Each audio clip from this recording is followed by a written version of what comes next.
Então, a minha motivação primeira foi tentar entender que associação era essa, que cooperativismo era este, né?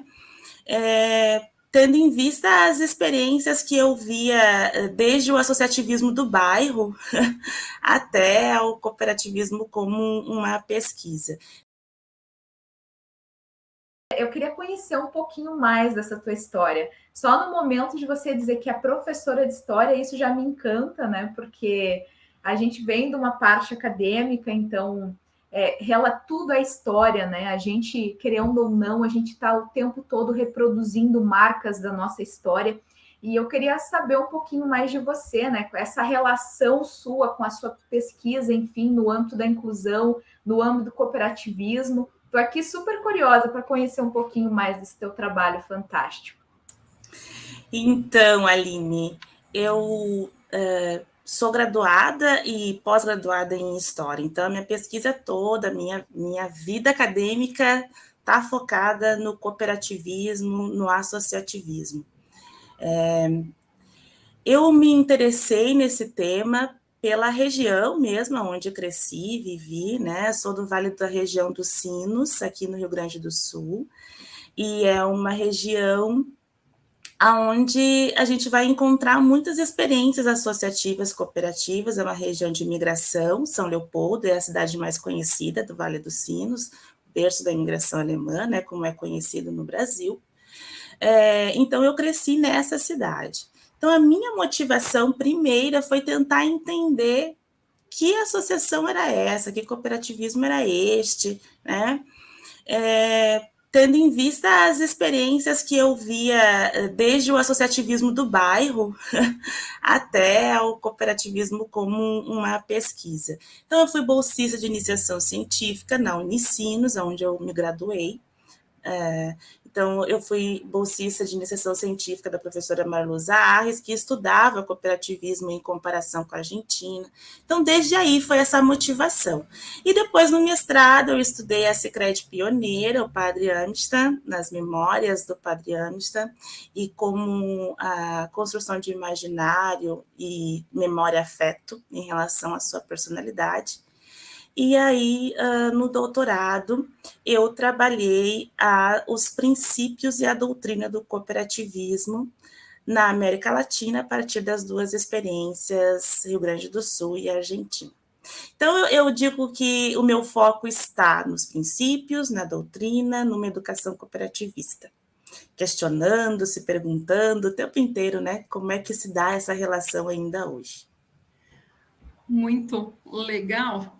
E aí você trouxe a figura do nosso patrono, né? Então, todo o seu estudo vinculado a ele, que é uma figura, né, mítica para nós, cooperativistas brasileiros. Eu já queria começar polemizando um pouquinho, Alba, de tudo que você estudou, o que você percebe que tem de mais romantização diante da figura do Padre Amistad? De romantização, eu acho que tem bastante coisa. Eu acho que tem algumas coisas, assim, por exemplo, a história tem o seu lado chato, assim, nesse sentido, né? Não que a gente queira desconstruir mitos, eu acho que não, mas no sentido de a gente pensar que relativizar, né? Porque a memória não é relativa, a memória é absoluta e ela está envolvida com o afeto, ela está envolvida com questões daquela região, daquela cidade. Então, não é trazer assim, agora a gente só tem que falar a verdade e pronto. Mas é relativizar. Por exemplo, a questão da democracia do cooperativismo em Amistad, né? Ele pensava uma emancipação, mas ele circundou esse grupo que podia participar. Né?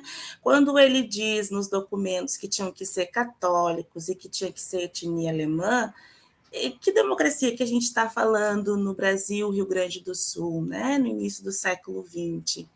É claro que ele está numa região alemã, mas ele escreve isso num documento. né? Então, inclusive na década de 20, essa característica vai ser muito criticada das cooperativas. Em 1920, quando o Rio Grande do Sul começa a se questionar de como é que a gente vai resolver as questões do campo, que assola nesse período o Brasil, com crises agropecuárias e tudo mais, e a cooperativa ela era uma dessas saídas, né? Também para os grandes pecuaristas aqui do Rio Grande do Sul. Mas daí a pergunta que vem é, como é que a gente vai se associar à cooperativa se elas são só para zonas alemães e são só para católicos? Então, essa crítica a gente encontra nos documentos, na imprensa da época, né, que é relacionada, bom, é melhor a gente ir para os bancos e pensar em crédito agrícola do que se envolver com esse movimento aí, né, esse movimento que só pensa em católicos e imigrantes alemães, por exemplo.